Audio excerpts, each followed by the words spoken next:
So hey, I heard an interview last week by one of the GOATs in sports. It was the surfer, John Florence, and he was talking about his childhood dream as a kid growing up in Hawaii about making the pro surf tour. This is all he dreamed about. This is what he wanted to do.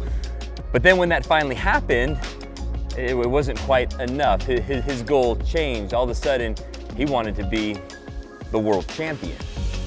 And when that too became a reality, even that didn't quite satisfy him. It wasn't enough. He still was empty. He wanted more.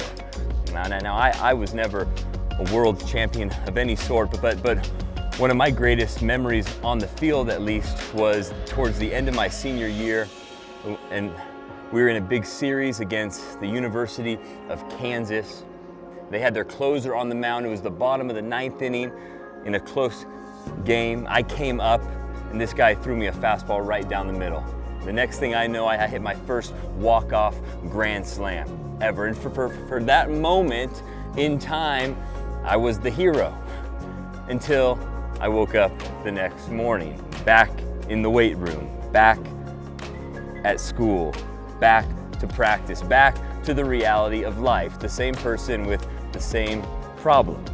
Now, the author of Ecclesiastes in the Bible, he says this: meaningless. Everything is meaningless. Life can be summed up as chasing after the wind, he says. The minute you guys reach your goals, it's like wind, it's not there anymore. So our verse of the night comes from 1 Corinthians chapter 9. In it, the Apostle Paul says this: "Don't you realize that in a race, everyone runs, but only one person gets the prize? So run to win. All athletes are disciplined in their training. They do it to win a prize that will fade away." It's kind of a bummer, right? All your trophies are gonna fade away. But then he says, but we do it for an eternal prize. And so guys, let's compete this year. Let's bring home some hardware. Let's grind and train that you guys can see your dreams ultimately become a reality. But let's remember, as we've been talking about all year long, let's get our eyes on the GOAT.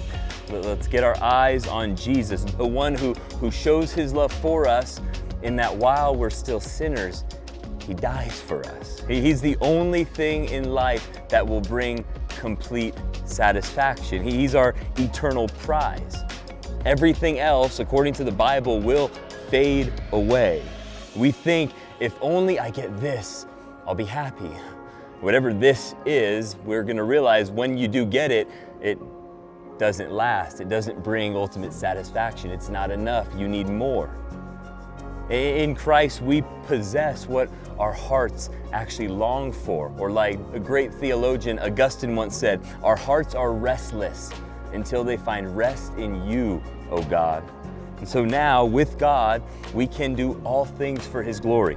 When Jesus is your only hope in life and in death, things like baseball get put in their proper place. We reorder our loves, and now we're free, truly free, to let it fly. You guys ready to let it fly? Sweet. Let me pray. Let's get after it.